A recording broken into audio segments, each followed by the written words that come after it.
Kabar baik datang dari Komisi 3 DPR yang membidangi hukum, hak asasi manusia, dan keamanan.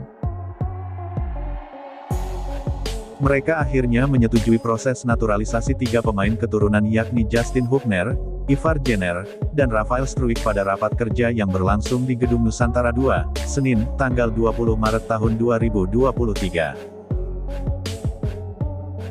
Raker dipimpin oleh Wakil Ketua Komisi 3 DPR, Khairul Saleh. Acara tersebut juga diikuti oleh PLT Menpora, Muhadjir Effendi dan Direktur Jenderal Administrasi Hukum, Cahyo Rahadian Musar. Sementara perwakilan PSSI dihadiri oleh 2 waketumnya yaitu Zainuddin Amali dan Ratu Tisha, lalu Sekjen PSSI yakni Yunus Nusi. Untuk calon pemain naturalisasi ada Ivar Jenner yang hadir secara virtual. Setelah mendengarkan pendapat, masing-masing fraksi dari partai pun menentukan sikapnya.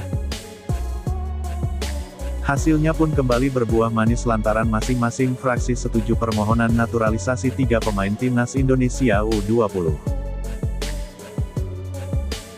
Komisi 3 DPR menyetujui untuk memberikan kewarganegaraan Indonesia kepada Justin Hubner, Ivar Jenner dan Rafael Struijk. Untuk selanjutnya dapat diproses dengan peraturan perundang-undangan, kata Khairul Saleh, Senin tanggal 20 Maret tahun 2023. Bagaimana pendapat kalian? Silahkan tinggalkan di kolom komentar.